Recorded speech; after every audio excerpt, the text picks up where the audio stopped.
Footage Live Television is a blessed opportunity to be in the conversation of an outstanding Liberian.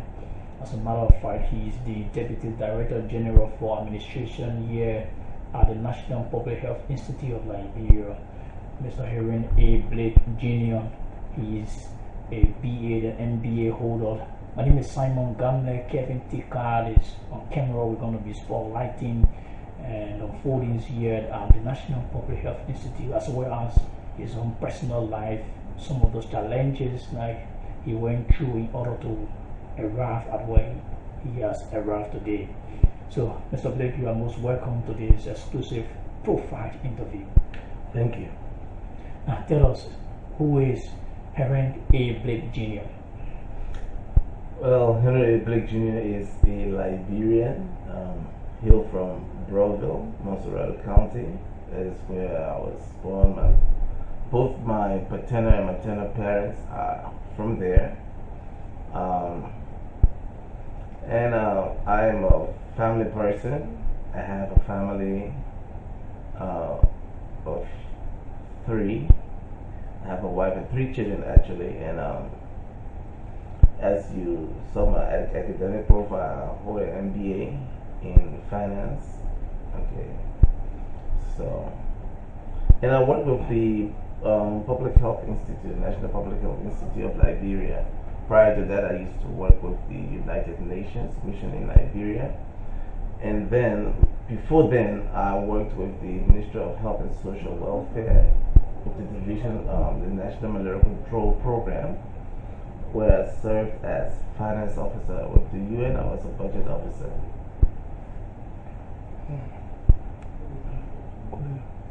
Well, quite interesting. Now, tell us, you got the better part of the education here in Liberia. Yeah. All of it. Right here in Liberia. Right here in Liberia. Yeah. There are some Liberians, especially those in the diaspora, who have doubted the competence of some Liberians who are schooling here. What can you say to others abroad concerning the educational system of Liberia? You schooling or attaining all of your education here? The educational system, if you ask me, is the educational system of Liberia to where it should be? My answer will be a resounding no. But is it where it used to be as compared to technological advancement, what have you? I think we've made some substantial improvement. And I think the government is very, very much keen on education, and the government has a desire to push forth an agenda that will improve our educational sector. So, but with regards to attaining your education from Liberia versus getting it from on the outside, I don't think it's much different by virtue of the fact that we have advanced technologies, so we have access to the same kind of resources, what have you, and it also depends on you as an individual. So it depends on how seriously you see yourself and what you want to achieve with regards to education. So it doesn't matter whether you were schooled in Liberia or whether you were schooled in the United States or the UK or any other advanced country. But you have access to, the internet has made everything simple. You have access to all of the kind of resources that that will make you a better person.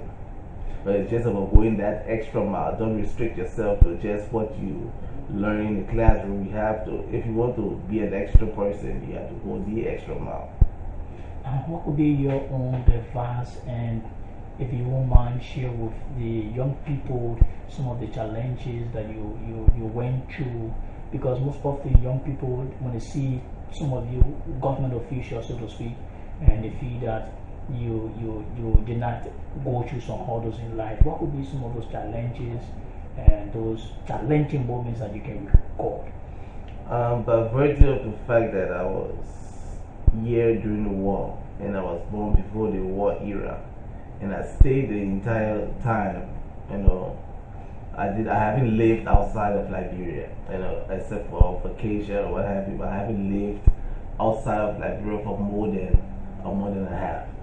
So all through I've been here, and we've had several challenges through our lifetime, especially after the war. Prior to the war, the school system and everything were up to standard. But then, as a result of the war, we found out that a lot of things, all of the fabrics of our society got broken. The education is no exception. The educational sector was no exception to that. So there were numerous challenges, getting back to school, and coupled with the hardship that faced the nation at the time. You had to go to school sometimes without eating. Sometimes you didn't have transportation to go to school. But it was about looking toward the future. We knew that there was going to be a brighter day at the end of the tunnel, so we persevered. And we did have some very good people that were around who would also serve as encouragement to us. So we were a part of the process wherein we went through some struggle, but that did not deter us. And as you say, what would be my advice to some young people? It's not about where you start, it's about where you end. So my advice to the young folks out there is to look at where you hope to see yourself in the years to come. Because if you always look at the starting point and the processes leading to the end, you will get discouraged. But you should always have at the back of your mind that it is the end that justifies the means. So I would like to encourage them to persevere. Nothing good in life comes easy. Now, let's move on to National Public Health Institute, an institution that was established and has to be corrected very after the ravaging Ebola virus epidemic. Can it be equated to the US CDC, the Center for Disease Control in our country?